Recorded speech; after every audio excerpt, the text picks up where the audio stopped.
Continuamos aquí en el primer Congreso Internacional Empresa 2.0 y vamos llegando al final y tenemos ahora a Patrick Dixon, un privilegio tenerla aquí al lado porque su ponencia ha sido fantástica. Él es el presidente de Global Change Ltd.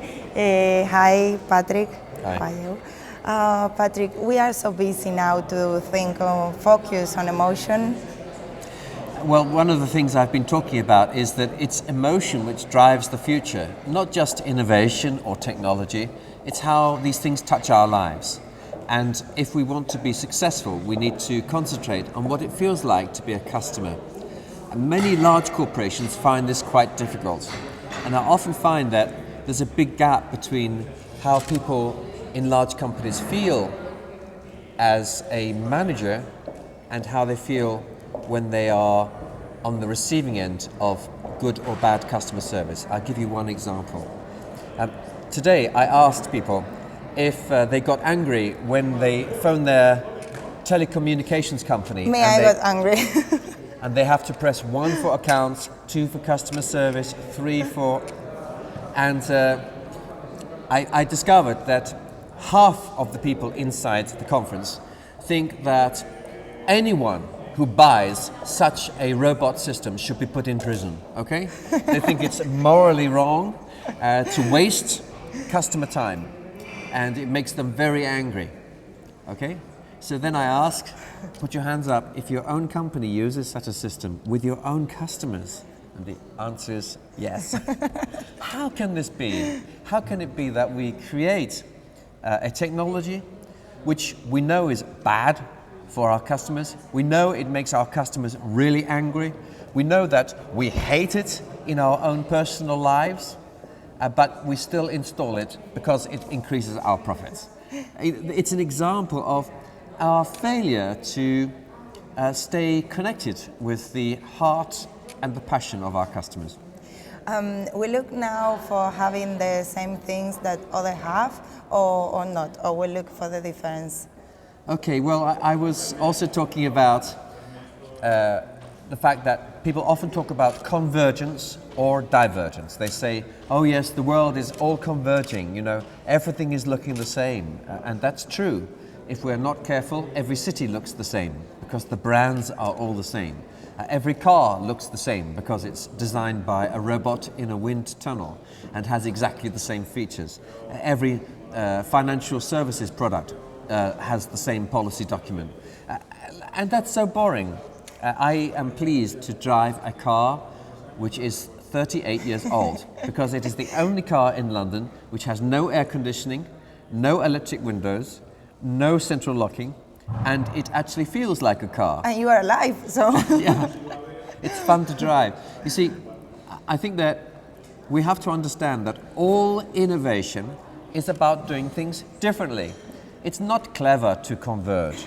All you have to do is copy what the competitors are doing, but you will simply land up with your own products looking exactly the same as everyone else in Spain. And probably then having a competition down on price.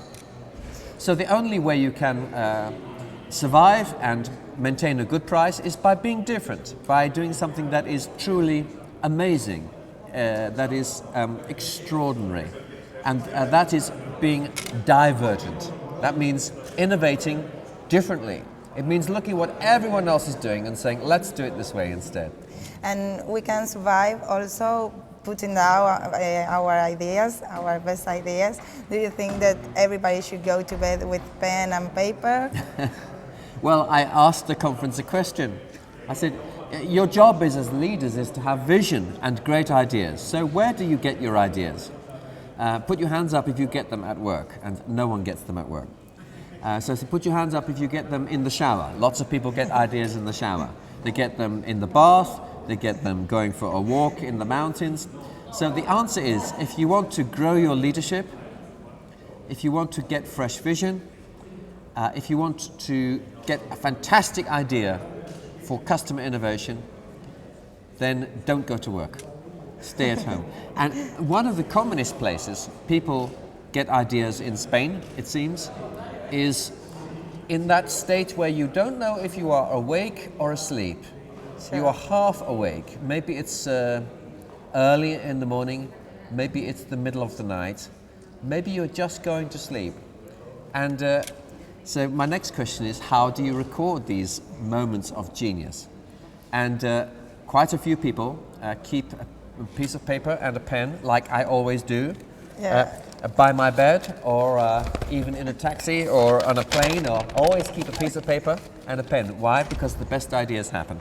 And life is too short to find the password in my iPhone. So, and often the idea will be something I need to draw. It's not just a word, it could be a shape or something, and which is why paper is best. Yeah, it's a good idea because sometimes at the same situation, I feel like I have to wake up to look for a pen. Yeah. It's funny, if you look, sometimes you go to a museum of a great inventor, maybe a filmmaker or an author, and in the museum, nearly always, you will find pieces of paper which have been scribbled on, just like this has been scribbled on. This is full of ideas. I can see this is an ideas book, yeah? And you see, you know, and these ideas are so precious. They keep them in a dim light, so the paper will not be destroyed by sun. And these are the original ideas of Pablo Picasso, or these are the original ideas for Yehuda Menuhin's performance on the violin, or these are the original ideas of William Shakespeare, or of Charles Darwin, or of Einstein. And you can see the drawings, which he did at 2 in the morning, 3 in the morning. When he was on holiday, he was up a mountain, and these ideas came. So this is where genius happens, and we should expect to be surprised in unusual places. And that's where you get your unusual ideas, and unusual ideas are innovations. Yeah. Patrick, you start your conference talking about print money. Do you think this is the only solution that we have now in Spain?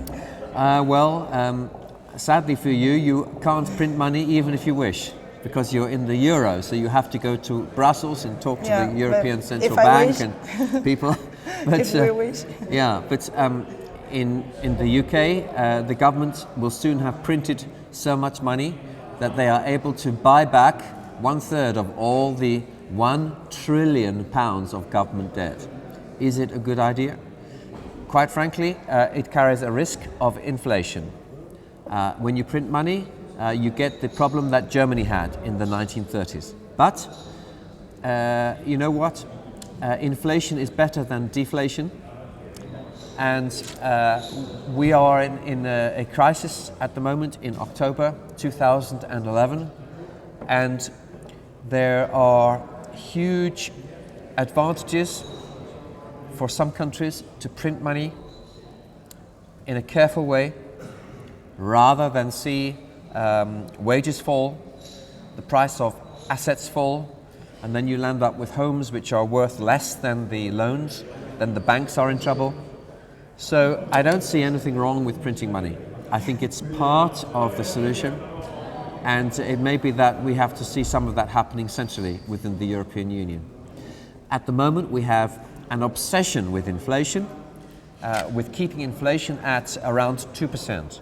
But since when is there a law in human history that it is only okay to have inflation at 2%? In fact, 2% is very close to zero.